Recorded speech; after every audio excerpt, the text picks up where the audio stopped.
আসসালামু আলাইকুম এভরিওয়ান। যদি তুমি থাকতে গল্পের 11 নম্বর পার্ট, তো চলো বেশি কথা না কইয়া গল্প শুরু করা যাক। সকাল সকাল সাকিবের ঘুম ভাঙে সাকিবের মায়ের ডাকে। হসপিটালে সাকিবের বাবার পাশে আড়মোড়া হয়ে কোন রকম ভাবে ঘুমাচ্ছিল সাকিব। সাকিবের মা বাসায় ছিল। হঠাৎ হসপিটালে এসে এভাবে ঘুম কেন ভাঙালো? এই কয়েকদিনে খুব বেশি ক্লান্ত হয়ে গিয়েছে সাকিব। ঘুম ঘুম চোখে জিজ্ঞেস করলো, মা তুমি হসপিটালে আসলে কেন এই সকালবেলা? আমি তো বাবাকে নিয়ে আরেকটু বাদেই বাসায় যেতাম। দেখো বাবা এখন প্রায় সুস্থ। সাকিবের মা এক দৃষ্টিতে সাকিবের দিকে তাকিয়ে আছে, কোনো কথা বলছে না। দুই চোখ গড়িয়ে পানি পড়ছে শুধু। মায়ের এমন অস্বাভাবিক কান্নার কারণ বুঝতে পারছে না, হঠাৎ ঘুম ভাঙার কারণে। সাকিব ভালোভাবে তাকালো এবার। এমন কান্না দেখে হতভম্ব হয়ে সাকিব বলল, মা কি হয়েছে, কাঁদছো কেন? আরে বাবা তো সুস্থ। সাকিব একটার পর একটা প্রশ্ন করেই যাচ্ছে। সাকিবের মা কান্নার কারণে কোনো জবাব দিতে পারলো না। কোন রকম ভাবে কান্না থামিয়ে বলল, হসপিটালের ওইদিকে সব মালপত্র। এত কষ্ট করে এই দিন দেখার জন্য তোকে লেখাপড়া করিয়েছি, এই অপমান সহ্য করার জন্য? সাকিব বিস্ময়ে হাওয়ে তাকিয়ে রইল। স্পষ্টভাবে বুঝতে পারছে না কি হয়েছে। কিসের মালপত্র হসপিটালের সামনে, কিসের অপমান? সাকিব বলল, কান্না থামো মা, কি হয়েছে ভালো করে না বললে কিছুই তো বুঝতে পারবো না। সাকিবের গালে কষিয়ে কয়েকটা চড় দিল সাকিবের মা। সাকিব হতভম্ব হয়ে তাকিয়ে রইল। সাকিবের বাবার ঘুম ভেঙে যাবে, তাই সাকিবকে বারান্দায় আসতে বলল সাকিবের মা। সাকিব ধীর পায়ে মায়ের পিছু পিছু বারান্দায় গেল। সাকিবের মনে নাড়া দিল রূপার কথা। এই নিয়ে কি কিছু হয়েছে? বারান্দায় গিয়ে সাকিবের মা অনেক কষ্টে কান্না থামিয়ে বলল, ছায়ালা বেগম সব মালপত্র পাঠিয়ে দিয়েছে বাসার। আমাকে যা ইচ্ছা তাই বলে অপমান করেছে। সাকিবের মায়ের কান্না আরো বেড়ে গেল। সাকিবের মাথায় যেন বাজ পড়ল। কি বলছে এইসব? সাকিব হতবাক হয়ে গেল। স্বপ্ন দেখছে নাকি বাস্তব তাও বুঝতে পারছে না। এমনকি নির্বুদ্ধ হয়ে দাঁড়িয়ে রইল। বুকের ভেতর মুসুদ দিয়ে উঠলো সাকিবের। সবকিছু শেষ হয়ে গেল। রূপাকে নিয়ে কিছু কি হয়েছে? সাকিব নিচু গলায় বলল, মা কিসের জন্য অপমান করেছে তোমায়? মালামাল কেন পাঠিয়ে দিয়েছে? আমি তো কিছুই বুঝতে পারছি না। সাকিবের মা রক্তবর্ণ চোখে সাকিবের দিকে তাকিয়ে বলল, তোর মতো জানোয়ার পেটে ধরেছি বলেই অপমান করেছে। কিছুই বুঝছিস না এখন? ওই রূপা মেয়ের সাথে কিসের সম্পর্ক তোর? সাকিবের মা এই পর্যায়ে আরো চেঁচিয়ে আবার বলল, কিসের সম্পর্ক? সাকিব কোনো উত্তর খুঁজে পাচ্ছে না। সাকিবের মাথায় কিছুই খেলছে না। সাকিবের বুক দূরে ভূমিকম্প বয়ে যেতে লাগলো। সবকিছু স্বপ্ন মনে হচ্ছে। সবই তো ঠিকভাবে চলতেছিল। হতভম্ব হয়ে কথা বলার ভাষা হারিয়ে ফেলেছে সাকিব। সাকিবের মা আবার চেঁচিয়ে উঠে বলল, দেশে আর মেয়ে ছিল না তোর জন্য? একটা বিয়াত্তা মেয়ের সাথে প্রীত করছোস? সাকিব চোখ বড় বড় করে তাকালো। কোন রকম ভাবে বলল, কে বিয়াত্তা? কি বলছো তুমি এইসব? মা তোমায় কে বলেছে এগুলা? সাকিব আর কিছু বলতে পারলো না। বলার মতো কিছুই খুঁজে পেল না। এটা কি করে সম্ভব? রূপা বিবাহিত? এমনটা কখনো হতে পারে না, কখনো না। সাকিবের চিৎকার করে কাঁদতে ইচ্ছা করছে। সবকিছু তছনছ করে দিতে ইচ্ছা করছে। কিছুতেই বিশ্বাস হচ্ছে না। বিশ্বাস হওয়ার মতো কথা না এইসব। সাকিবের হাত পা কাঁপতে লাগলো। সাকিব কাঁপা গলায় আবার বলল, মা কে বিবাহিত? রূপা? মা তুমি বানিয়ে বানিয়ে মিথ্যা বলছো। সাকিবের মা বলল, আমি মিথ্যা বলছি না। সাকিব আর কথা বাড়ালো না। কি থেকে কি হয়ে গেল সবকিছু অস্পষ্ট, সব মেঘাচ্ছন্ন। সাকিব কিছুতেই বুঝতে পারলো না। আস্তে আস্তে ফ্লোরে বসে পড়লো। সাকিবের মা মুখে কাপড় গুজে কাঁদছে।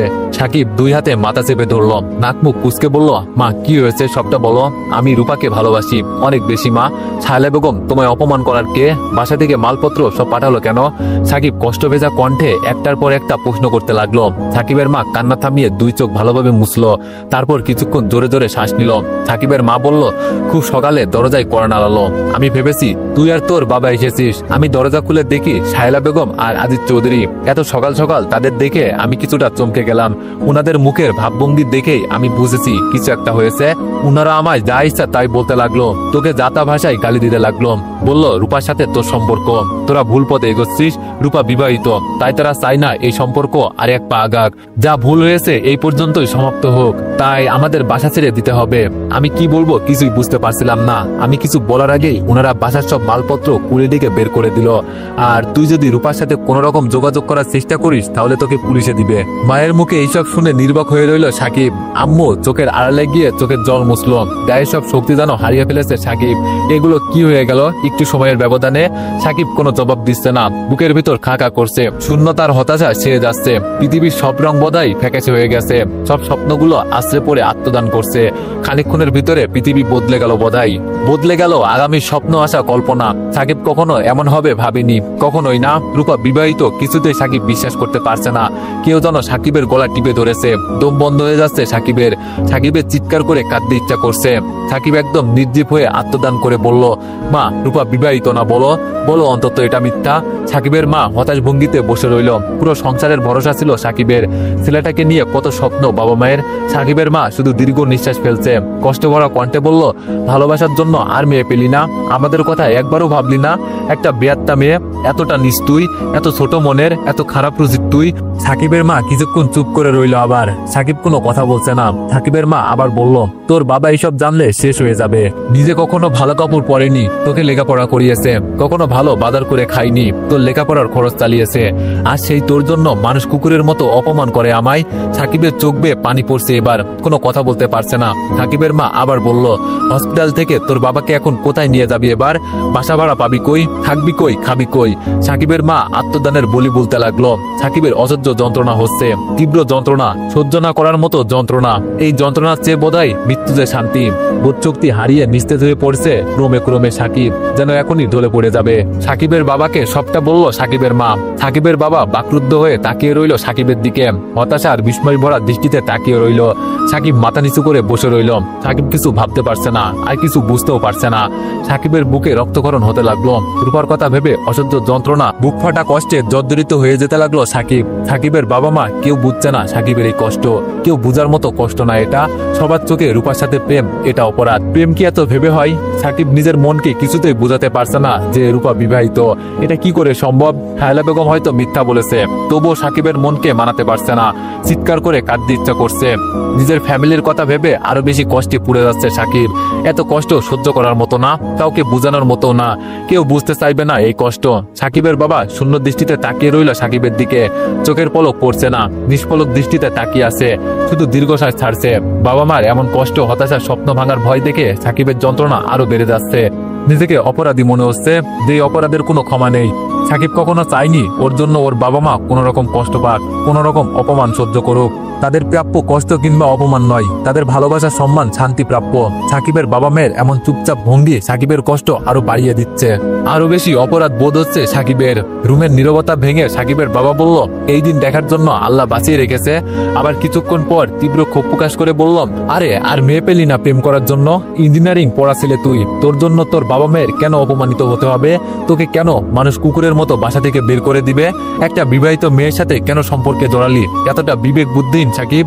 সাকিবের বাবার বলা প্রতিটা কথা সাকিবের বুকে আঘাত করছে। প্রতিটা কথা যেন কষ্টের জর্জরিত, হতাশা মিশ্রিত।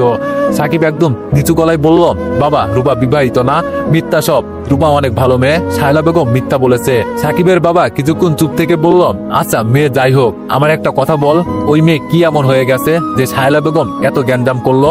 কিসে পড়ে ওই মেয়ে? কোন ভার্সিটিতে পড়ে? তোর যোগ্য ওই মেয়ে? মানুষের শুধু টাকা থাকলেই হয়, যোগ্যতা লাগে না? মাথায় সমস্যা পাগল কোথাকার। সাকিবের বাবা কিছুক্ষণ ভেবে আবার বলল, তুই কি জানতি না রূপা বিবাহিত? প্রেম করছিস আর এটা জানিস না মেয়ে বিবাহিত নাকি অবিবাহিত? মেয়ে কোন পর্যন্ত লেখাপড়া করেছে? ওই মেয়ের ফ্যামিলির কাউকে চিনিস না তুই? হাস্যকর না এটা? সাকিব নির্বাক হয়ে তাকিয়ে রইল। রূপার লেখাপড়া সম্পর্কে কখনো জানার তেমন আগ্রহ হয়নি সাকিবের। কখনো রূপার যোগ্যতা, রূপার ফ্যামিলি এটা নিয়ে ভাবেনি। আর রূপা বিবাহিত এটা সম্পূর্ণ মিথ্যা বলেছে শায়লা বেগম। একদম যুক্তিহীন কথা এটা। এতগুলো মাস একসাথে নিচে ছিল, কখনো তো এমনটা শুনিনি। রূপার ভালোবাসার ব্যাপারে সন্দেহ নেই সাকিবের। কত সহজ সরল রূপা। এই বিষয় নিয়ে ভাবতে কেমন জানি কষ্টের মাঝেও হাসি পাচ্ছে সাকিবের। ভালোবাসার মেয়েটা নাকি বিবাহিত, কেমন হাস্যকর আর যুক্তিহীন কথা। সাকিব চেয়ার থেকে উঠে দাঁড়ালো। তারপর সাকিবের বাবার চোখের দিকে তাকিয়ে বলল, আমায় ক্ষমা করো। আমি কখনো চাইনি যে আমার জন্য তোমরা কোনো রকম অপমানের সম্মুখীন হও। আমি সবসময় তোমাদের কষ্টের প্রতিদান দিতে চেয়েছি। জীবনে ভালো কিছু করে তোমাদের মুখে হাসি ফোটাতে চেয়েছি। এত কিছুর ভিতরেও আমি একটা ভুল করে ফেললাম। হ্যাঁ, তোমাদের চোখে যেটা খুব ভুল, রূপার সাথে সম্পর্কে জড়ানোটা। কিন্তু এখন আমি নিরুপায়, আমার কিছু করার নেই। ভালোবাসার মানুষকে ভুলে যাওয়া এত সহজ? তোমরা আমার বাবা মা, তোমরা আমার বন্ধু, তাই তোমাদের বললাম এইসব। আশা করব আমায় বোঝার চেষ্টা করবা, তোমরা এত বেশি কঠোর হবে না। সাকিবের কথা শেষ করে সাকিবের বাবা মায়ের দিকে তাকিয়ে দেখল দুজনই কাঁদছে। সাকিবের আত্মহত্যা করতে ইচ্ছে করছে। সন্তানের ভুলের কারণে যদি বাবা মায়ের চোখে পানি আসে, এর থেকে কষ্টের আর কি হতে পারে? সাকিবের বাবা নিজেকে সামলিয়ে বলল, আচ্ছা তুই এখন কি করতে চাস সেটা বল। যা হবার হয়েছে, এটা নিয়ে পড়ে থেকে লাভ কি? ধরলাম শায়লা বেগম মিথ্যা বলেছে, কিন্তু তারপর এখন কি করবি তুই? সাকিবের বাবা সবকিছুতেই সাপোর্ট দিয়েছে সাকিবকে। ভালো কিছু করলে আরো উৎসাহী করেছে, ভুল কিছু করলে শুধরে দিয়েছে। সাকিব জানে আজকে সাকিবের বাবা খুব বেশি কষ্ট পেয়েছে, তবুও বরাবরের মতো সাপোর্ট দিয়ে যাচ্ছে, বুঝতে চেষ্টা করছে। সাকিব ওর বাবার দিকে তাকিয়ে বলল, আমি এখন শায়লা বেগমের কাছে যাব, জিজ্ঞেস করব উনাকে সব কিসের জন্য এত সিনক্রেট করেছেন উনি, আর যে করেই হোক রূপাকে আমার করবই। আমায় তোমরা একটু বোঝার চেষ্টা করো দয়া করে। আমি কথা দিচ্ছি তোমাদের স্বপ্ন পূরণ হবে, আমি ভালো কিছু করব। রূপার জন্য আমার তোমাদের স্বপ্ন পূরণে কোনো ব্যাঘাত ঘটবে না। সাকিবের বাবা মা দুইজনই চুপ করে রইল। হঠাৎ সাকিবের মনে পড়ল আজ হসপিটাল থেকে সাকিবের বাবাকে বাসায় নিয়ে যাওয়ার কথা ছিল, কিন্তু এখন হসপিটাল থেকে বেরিয়ে কোথায় যাবে, কোথায় পাবে বাসা? সাকিবের চিন্তা আরো বেড়ে গেল। সাকিবের বাবা বলল, আচ্ছা যা তুই শায়লা বেগমের কাছে, আমাদের সমস্যা নেই, শুধু তোর যেন কোনো ক্ষতি না হয়। সাকিবের মা এই ব্যাপারে নারাজ, কিছুতেই সাকিবকে যেতে দিবে না শায়লা বেগমের বাসায়। সাকিবের মা সাকিবকে আরেকবার মনে করিয়ে দিল যে শায়লা বেগম বলেছে সাকিব যদি রূপার সাথে যোগাযোগ করার চেষ্টা করে তাহলে সাকিবকে পুলিশে দিবে। এইসব ভাবতেই সাকিবের মায়ের বুকটা কেঁপে ওঠে। এইসব শুনে তাচ্ছিল্যের হাসি হাসলো সাকিব। কি মূর্খ মানুষ, পুলিশের ভয় দেখায়। সাকিব অনেকভাবে সাকিবের মাকে বোঝানোর চেষ্টা করে যাচ্ছে, সাথে সাকিবের বাবাও। অবশেষে সাকিবের মা রাজি হলো। সাকিব যেন একটু স্বস্তি পেল। সাকিবের বাবা বলল, হসপিটাল থেকে বেরিয়ে কোথায় যাব বল? বাসা তো আর পাবি না একদিনের ভিতরে, গ্রামের বাড়ি চলে যাব আমরা। তুই কষ্ট করে বাসের টিকিটটা কিনে নিয়ে আসিস, আর ইচ্ছে হলে তুইও চল, নয়তো থাকবি কোথায়? সাকিবের বাবার কথাগুলোর অভিমানে আভাস পেল সাকিব, কিন্তু রূপার কথা ভেবে শেষ হয়ে যাচ্ছে সাকিব। নিরুপায় হয়ে পড়েছে সাকিব। অপরাধের মতো বলল, তোমাদের কোথাও যেতে হবে না, তোমরা এখানে থাকো, আমি একটু পর আসবো তোমাদের নিতে, বাসা ম্যানেজ করে ফেলবো, চিন্তা করো না। সাকিব হসপিটাল থেকে বেরিয়ে গেল। এতক্ষণ বাবা মায়ের সামনে চোখে রাখা কষ্টগুলো এখন উকি দিচ্ছে। সাকিবের মন কিছুতেই মানছে না রূপা বিবাহিত। সাকিব বিশ্বাস করছে না, তবুও মনের কোনো এক কোণে উকি দিচ্ছে এ নিয়ে শঙ্কা। সাকিবের চোখের কোণে জল জমছে বারবার। ছেলেদের কান্না একদম বেমানান, তাই বারবার কান্না থামিয়ে রাখার যথাসাধ্য চেষ্টা করছে। সাকিব এলোমেলো ভাবে পা ফেলতে লাগলো। উদ্দেশ্য শায়লা বেগমের বাসা। সাকিবের বুকের ভেতরটা বারবার মোচড় দিয়ে উঠছে। ভালোই তো কাটছিল দিনগুলো, হঠাৎ কেন এমন এলোমেলো হয়ে গেল? নিমিষেই সব বদলে গেল। আর শায়লা বেগমই বা কি করে জানলো ওদের সম্পর্কের কথা? এরকম হাজারো প্রশ্ন উকি দিচ্ছে সাকিবের মনে। রূপা কেমন আছে? রূপা কি কষ্ট পাচ্ছে না? রূপার মুখটা বারবার ভেসে আসছে সাকিবের চোখের সামনে। সাকিব নিজেকে সামলাতে পারছে না। রূপাকে যদি সারা জীবনের জন্য হারিয়ে ফেলে, এইসব ভাবতেই কেঁপে ওঠে সাকিবের পৃথিবী। হসপিটাল থেকে হেঁটে কিছু দূরে এসে রিক্সা নিল সাকিব। নিস্তেজ ভঙ্গিতে বসে রইল রিক্সায়। একটার পর একটা প্রশ্ন উকি দিচ্ছে সাকিবের মনে। প্রত্যেক প্রশ্নের উত্তরের জন্য তৃষ্ণার্ত হয়ে উঠছে সাকিব। প্রত্যেকটা প্রশ্ন সাকিবের কষ্ট বাড়িয়ে দিচ্ছে। শায়লা বেগমের বাড়ির সামনে এসে রিক্সা থামালো সাকিব। বাড়িটার দিকে তাকাতেই সাকিবের চোখ আরো ভিজে যেতে লাগলো। এই তো সেই পরিচিত বাড়ি। সাকিবের চোখ পড়লো সেই বারান্দায়, যেখানে রূপা দাঁড়িয়ে থাকতো। আজ রূপা দাঁড়িয়ে নেই। কি করছে রূপা এখন? সাকিবকে দেখেই কৌতূহলী দৃষ্টিতে তাকালো দারোয়ান। সাকিব ধীর পায়ে দারোয়ানের দিকে গেল। দারোয়ান বলল, স্যার আপনার মালপত্র সব পাঠাই দিল যে, কোনো ঝামেলা হয়েছে কি? সাকিব এসব প্রশ্নের কোনো উত্তর না দিয়ে বলল, আমার একটু শায়লা বেগমের সাথে দেখা করতে হবে। দারোয়ান বলল, তা তো বাসায় নেই, কই যেন গেছে। সাকিব এমনটার জন্য মোটেও উপস্থিত ছিল না। নিজেকে সামলে বলল, কোথায় গেছে? আপনার পায়ে পড়ি, আমায় একটু বলুন, নাকি মিথ্যা বলছেন? সাকিবের মুখ থেকে এমন অনুরোধ শুনে ভেবাচাকা খেয়ে গেল দারোয়ান। দারোয়ান বলল, মিথ্যা বলবো কে? আপনি বাসায় গিয়ে দেখেন, ওনার বাসায় থাকে ওই মাইয়াটা অসুস্থ, হাসপাতালে গেছে মনে হয়। দারোয়ানের কাছে রূপার অসুস্থতার কথা শুনে কিছুক্ষণ থমকে দাঁড়িয়েছিল সাকিব। কিছু সময়ের ব্যবধানে সব উল্টাপাল্টা হয়ে গেল। সবকিছু স্বপ্ন মনে হচ্ছে সাকিবের, যেন এখনই ঘুমটা ভেঙে যাবে। দারোয়ানের কথা বিশ্বাস করতে চাচ্ছে না সাকিব। শেষ পর্যন্ত গেটের ভিতরে ঢুকলো। কত পরিচিত সবকিছু। এই সেই বারান্দায় যেখানে রূপা দাঁড়িয়ে থাকতো। সাকিবের চোখ ঝাপসা হয়ে আসতে লাগলো। বুকের ভিতরে কষ্টগুলো আরো প্রকট হচ্ছে ক্রমশ। আদিত চৌধুরীর বাসায় মেন গেটের বড়সড় একটা তালা ঝুলানো। সাকিব বারবার তাকাচ্ছে বাসাটার দিকে। স্মৃতি বিচলিত প্রত্যেকটা জায়গা। সাকিবের চিৎকার দিতে ইচ্ছে হচ্ছে। সাকিব এলোমেলো পায়ে গেটের বাইরে চলে আসলো। ফিরে ফিরে তাকাচ্ছে পিছনে। কিছুদূর গিয়ে সাকিব আবার ফিরে আসলো। এসে দারোয়ানকে জিজ্ঞেস করলো, রূপাকে কোন হসপিটালে নেওয়া হয়েছে? দারোয়ান এক ফালি হাসি দিয়ে বলল, জানি না বাবা কিছুই। দারোয়ান আর হাসির মানে খুঁজে পেল না সাকিব। তবে এই মুহূর্তে পৃথিবীর সবচেয়ে সুন্দর হাসির মানুষটাকেও উচিত লাগবে। সাকিব পুনরায় হতাশ হলো। আশাহত হয়ে ফিরে গেল।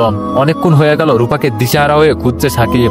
দুই চোখ যেই দিকে যায় সেই দিকেই রূপাকে খুঁজে বেড়াচ্ছে সাকিব। সাকিব জানে রূপাকে এইসব জায়গায় খুঁজে কোনো লাভ নেই, তবু অবচেতন মনে খুঁজতে লাগলো। সাকিবের হঠাৎ মনে হলো বাবা মায়ের কথা। সকালে হসপিটাল ছাড়ার কথা ছিল, এখন দুপুর হয়ে গেল। পৃথিবীর সমস্ত কিছু ভুলেছিল এতক্ষণ সাকিব। এই পর্যায়ে আরেকটা চিন্তা এসে জড়ো হলো সাকিবের মাথায়। তা হলো এই মুহূর্তে বাসা পাবে কই? মাসের মাঝামাঝি সময় এখন। বাবা মাকে নিয়ে কোথায় যাবে এখন? চিন্তায় মাথা ধরে যাচ্ছে সাকিবের। এমন সিচুয়েশন ফেস করার জন্য সাকিব মোটেও প্রস্তুত ছিল না। হসপিটালের বেডে শুয়ে আছে রূপা। জ্বরের চোটে হুঁশ নেই। জ্বর এখনো কমেনি। জ্বরে বেহুশ রূপা। এখনো জানে না যে তার ভালোবাসা মানুষটার সাথে কত দূরত্ব তৈরি হয়ে গেছে তার। জানবেই বা কেমনে? জ্বরের জন্য চোখ মিলিয়ে তাকাতেই পারছে না। এমন পরিস্থিতিতে শায়লা বেগমও রূপাকে এইসব নিয়ে কিছু জিজ্ঞেস করেনি। রূপার বাবা মাও আসছে হসপিটালে। শায়লা বেগমের মুখে চিন্তার ছাপ। নিজেকে দোষী মনে হচ্ছে শায়লা বেগমের। রূপার বাবা মা শায়লা বেগমের প্রতি আস্থা রেখে রূপাকে শায়লা বেগমের বাসায় রেখেছিল চিকিৎসার জন্য। আর এখন যদি রূপার বাবা মা সাকিব আর রূপার সম্পর্কের কথা জানে, তাহলে শায়লা বেগম কিভাবে মুখ দেখাবে রূপার বাবা মার কাছে? রূপার জীবনে কত যে একটা কালো অধ্যায় আছে, সেই ধকল কাটিয়ে উঠতে পারছে না আজও রূপা। তার উপর বিপরীত ধর্মের দুইজন মানুষ, আর রূপাকে এতটা ভালোবাসে প্রণয়। সেখানে শায়লা বেগম কি করে সাকিবকে সাই দিবে? সাই দিলেই কি এই সম্পর্ক সম্ভব? শায়লা বেগম জানে সাকিব যথেষ্ট ভালো মানুষ, কিন্তু রূপা আর সাকিবের ব্যাপারটা নিয়ে ভাবলেই শায়লা বেগম হিংস্র হয়ে ওঠে। কত চেষ্টা করেছে প্রতিনিয়ত রূপাকে একটা সুস্থ জীবন দেওয়ার জন্য, কিন্তু রূপা আর সাকিবের ব্যাপারটা নিয়ে ভাবলেই শায়লা বেগম হিংস্র হয়ে ওঠে। কত চেষ্টা করেছে প্রতিনিয়ত রূপাকে একটা সুস্থ জীবন দেওয়ার জন্য। হাজার হোক রূপা শায়লা বেগমের পেশেন্ট, আর এমন একটা পরিস্থিতিতে বাদ হয়ে দাঁড়িয়েছে রূপা সাকিবের সম্পর্ক। রূপার জীবন থেকে সাকিবকে সরিয়ে দিলে আবার কত শত পাগলামি করে রূপা কে জানে। এরকম একটার পর একটা অ্যাক্সিডেন্ট রূপার লাইফে ঘটতে থাকলে মেয়েটি কিভাবে স্বাভাবিক জীবনযাপন করবে? সে কি আদৌ সম্ভব? সব বিপদ কি রূপার জন্যই? এই পর্যায়ে খুব বেশি বিরক্ত হয়ে গেছে শায়লা বেগম। শায়লা বেগমের এখন মনে হচ্ছে রূপার দায়িত্ব নিয়ে ভুল করেছে। সাকিবের মতো একটা ম্যাচুয়ার ছেলে কিভাবে রূপার সাথে সম্পর্ক জড়াতে পারলো? সাকিব কি জানে না রূপা হিন্দু? এত কষ্ট করে তিলে তিলে রূপাকে সুস্থ করে তুলেছে, আর সেখানে এমন অনাকাঙ্ক্ষিত ঘটনা। শায়লা বেগমের মেজাজ ক্রমশ খারাপ হচ্ছে। শায়লা বেগমকে এভাবে আনমনে বসে থাকতে দেখে আজিজ চৌধুরী এগিয়ে গেল শায়লা বেগমের দিকে। শায়লা বেগমের মুখ দেখেই বুঝতে পারছে যে রূপার জন্য চিন্তা করছে। ব্যাচেলার ছেলের এই জন্যই বাসা ভাড়া দিতে নেই। আজিজ চৌধুরী গিয়ে শায়লা বেগমের পাশে বসলো। আজিজ চৌধুরীর উপস্থিতি টের পেল শায়লা বেগম। আজিজ চৌধুরী বলল, এত কি ভাবছো শুনি? শায়লা বেগম মুখ তুলে তাকালো আজিজ চৌধুরীর দিকে, ক্ষীণ শ্বাস ফেলে বলল, কই কিছু না তো। আজিজ চৌধুরী বলল, অত ভাবাভাবির কাজ নেই আমাদের, যাদের মেয়ে তাদের কাছে দিয়ে দাও। আজিজ চৌধুরী একটু থেমে আবার বলল, মানসিক ভারসাম্য হারিয়ে ফেলেছে একদম রূপা, তাই না? দুনিয়াদারির কিছুই বোঝে না, প্রেমটা তো ভালোই বোঝে, যাতে মাতাল তালি ঠিক। শায়লা বেগম একরাশ বিরক্ত নিয়ে আজিজ চৌধুরীর দিকে তাকিয়ে বলল, এত চেঁচামেচি করছো কেন? আস্তে কথা বলো, এটা হসপিটাল। তাছাড়া রূপার বাবা মা এখানে, শুনে ফেলবে ওরা। আর স্বার্থপরের মতো কথা বলছো? মেয়েটার জীবনে যা ঘটেছে তাতে মানসিক ভারসাম্য হারানো অস্বাভাবিক কিছু না। রূপা যদি তোমার মেয়ে হতো। আজিজ চৌধুরী বলল, সবসময় ইমোশনাল ব্ল্যাকমেল করবা না, ওর জীবনে যা হয়েছে সত্যি দুঃখজনক। আজিজ চৌধুরী বলল, সবসময় ইমোশনাল ব্ল্যাকমেল করবা না, ওর জীবনে যা হয়েছে সত্যি দুঃখজনক। তাই বলে অন্যের মেয়ের গ্লানি আমরা আর কতদিন বয়ে বেড়াবো? আচ্ছা মানলাম ও সমস্ত দায়িত্ব আমরা পালন করব, এর মানে এই নাই যে ওর জন্য আমাদের মান সম্মান নষ্ট করব। শায়লা বেগম কিছুক্ষণ চুপ থেকে বললাম, তোমার এই আজাইরা পেশাল আমার শুনতে ভালো লাগছে না, সেটা কি তুমি বুঝতে পারছো না? আজিজ চৌধুরী বলল, এগুলো আজাইরা পেশাল তাই না? আচ্ছা রূপা তো আমাদের মেয়ের মতন, আনফর্চুনেটলি রূপার সাথে সাকিবের সম্পর্ক হয়ে গেছে। মনে করো আমরা রূপাকে গাইডলাইন দিয়ে ঠিক মতো রাখতে পারিনি, এটা আমাদের ফল্ট। কিন্তু এই সম্পর্কের কথা যদি রূপার বাবা মা জানে, তবে আমাদের দিকে আঙ্গুল তুলে দোষারোপ করতে ভাববে না একবার। আমরা তাদের মেয়ের জন্য কি করেছি না করেছি সেটাও ভাববে না। দুনিয়াটা বড্ড স্বার্থপর। শায়লা বেগম বলল, না পেঁচিয়ে সোজাসুজি বলো কি বলতে চাও? রূপাকে ওর বাবা মায়ের কাছে দিয়ে দিব এটা চাও? আজিজ চৌধুরী বলল, এছাড়া উপায় কি? রূপা যখন সুস্থ হয়ে সাকিবের কথা জিজ্ঞেস করবে তখন কি করবে? ওকে ওর বাবা মায়ের কাছে দিয়ে দাও, কারো কাছে এইসব জিজ্ঞেস করার সুযোগ পাবে না। আর আমাদের কাছে জিজ্ঞেস করলে বলবো সাকিব বাসা ছেড়ে চলে গেছে, আমরা কিছুই জানি না। শায়লা বেগম কিছুক্ষণ ভেবে বলল, আজিজ চৌধুরী বলল, আমরা সাকিবের প্রতি রাগের বসে যা করেছি তা অন্যায়। শায়লা বেগম অগ্নিচোখে আজিজ চৌধুরীর দিকে তাকিয়ে বলল, সাকিবের যদি পুরো ব্যাপারটা বুঝিয়ে বলতাম তাহলে কি ও বুঝতো? কখনোই বুঝতো না, হয়তো রূপাকে নিয়ে পালিয়ে যেত। তাই যা হয়েছে রূপার জন্য ভালো হয়েছে, সাকিবের জন্য ভালো হয়েছে। বাসা খুঁজতে খুঁজতে সাকিব ক্লান্ত হয়ে রাস্তার কাছে বেঞ্চে বসে পড়ল। ক্লান্ত শরীর, ক্লান্ত সব চিন্তা ভাবনায় হতাশ হয়ে বসে রইল। চোখ বন্ধ করে ভাবতে লাগলো রূপার কথা, রূপার প্রতিটা পাগলামি, রূপার সাথে কাটানো প্রতিটা মুহূর্ত। সাকিব চিৎকার করে উঠল। এই চিৎকারের মানে রূপাকে ছাড়া থাকা কখনোই সম্ভব না। সাকিব এখান থেকে উঠতে ইচ্ছা করছে না, ইচ্ছা করছে এখানেই বসে থাকতে, কিন্তু জীবনের টানে উঠতেই হবে, হাঁটতেই হবে, এই ক্লান্ত পথ চলতেই হবে। একটাই জীবন, মানুষ ইচ্ছা করলেই পালাতে পারে না এই ক্লান্ত পথ থেকে। বাসা খুঁজতে খুঁজতে সন্ধ্যা হয়ে গেল, কিন্তু বাসা মিলাতে পারলো না। বাবা মাকে নিয়ে কোথায় যাবে এই অসময়ে? নিজেকে আরো বেশি অসহায় মনে হতে লাগলো সাকিবের। বারবার বুকের ভিতর মুসুদ দিয়ে ওঠে সাকিবের। রূপার জ্বর কিছুটা কমেছে, কিন্তু পুরোপুরি হুঁশ ফেরেনি। খুব বেশি জ্বরের কারণে দিশাহারা অবস্থা রূপার। রূপার চোখ মিলে নিজেকে আবিষ্কার করে হসপিটালে। রূপার মাথার কাছে রূপার মা বাবা আর ছোট ভাই বসা। শায়লা বেগম আর আজিজ চৌধুরী বারান্দায় বসে আছে। রূপার মা রূপার মাথায় হাত বুলিয়ে দিচ্ছে। জ্বরে একদম ক্লান্ত হয়ে গেছে রূপা। রূপা নিজের মা বাবাকে অগ্রাহ্য করে শায়লা বেগমকে ডাক দিল। রূপার ডাকে সাড়া দিয়ে শায়লা বেগম রুমে আসলো। শায়লা বেগমকে দেখে রূপা ভাঙা ভাঙা গলায় বলল, আমার জ্বর কমে গেছে বোধহয়, দেখো এখন বাসায় যেতে পারবো না। সাহেলা বেগম বলল, হ্যাঁ যেতে পারবে, কিন্তু আমার বাসায় না, তুমি এখন থেকে তোমার বাবা মায়ের কাছে থাকবে। রূপা বিস্ময়ে ভুরুকুচকে বলল, বাবা মায়ের সাথে থাকবো মানে? সাহেলা বেগম ফিকে হেসে বলল, মানে খুব সহজ। সাহেলা বেগম রূপার মা বাবাকে আঙ্গুল দিয়ে দেখিয়ে বলল, এদের সাথে থাকবে। রূপা বলল, আমি তাদের সাথে কেন থাকতে যাব? আমার ওখানে মন টানে না, তবু কেন জোর করো? আমি তোমাদের বাসায় থাকলে খুব বেশি প্রবলেম হয় তোমার? আমার প্রতি তোমাদের একটুও মায়া হয়নি যে আমায় জোর করে বিদায় করে দিতে চাচ্ছ? এক নাগারে একটার পর একটা কথা বলেই যাচ্ছে রূপা। সাহেলা বেগম তেমন কোনো উত্তর দিচ্ছে না। সাহেলা বেগমের আচরণে রূপার মা অবাক না হয়ে পারল না। সাহেলা বেগমই তো রূপাকে কত আগ্রহ করে নিজের বাসায় রাখলো, কিন্তু আজ হঠাৎ কি হলো? সাহেলা বেগম রূপার মায়ের উদ্দেশ্যে বলল, আমি মাঝে মাঝে না হয় তোর বাসায় গিয়ে ওকে ট্রিটমেন্ট দিয়ে আসবো। রূপার মা বলল, রূপা এখন থেকে আমাদের বাসায় থাকবে সেটা ভিন্ন কথা, কিন্তু তুই তো সবসময় বলতি রূপা সম্পূর্ণ সুস্থ না হওয়া পর্যন্ত তোর বাসায় থাকবে। আজ হঠাৎ রূপাকে আমাদের কাছে দেওয়ার জন্য এত তোড়জোড় করছিস, এর পেছনে কি কোনো কারণ রয়েছে? সাহেলা বেগম বলল, না না, কি কারণ থাকবে আমার? তোর তো একটাই মেয়ে, প্রত্যেক মাই চাই তার সন্তানকে কাছে রাখতে। তাছাড়া রূপা আমার বাসায় ছিল ট্রিটমেন্টের জন্য, রূপা প্রায় সুস্থ এখন, বাকি চিকিৎসার জন্য দেশের বাইরে নিয়ে যাম। সাহেলা বেগমের কথা শুনে নিঃশব্দে কেঁদে চলেছে রূপা। কেমন অপরিচিত মানুষের মতো আচরণ করছে সাহেলা বেগম। রূপা আচমকা সাহেলা বেগমকে জড়িয়ে ধরে হাওমাও করে কেঁদে উঠল। কান্না ভেজা কণ্ঠে বলল, আমি তোমাদের বাসায় থাকবো, কোথাও যাব না। রূপার কথা শুনছে না সাহেলা বেগম। সাহেলা বেগম জানে রূপা কেন যেতে চাচ্ছে না। সাহেলা বেগম এখন শুধু চাচ্ছে যে করেই হোক রূপাকে রূপার বাবা মায়ের কাছে দিয়ে আসা। রূপা যদি সাকিবের সাথে পালিয়ে যায় তখন কি করবে সাহেলা বেগম? কি জবাব দিবে রূপার মা বাবার কাছে?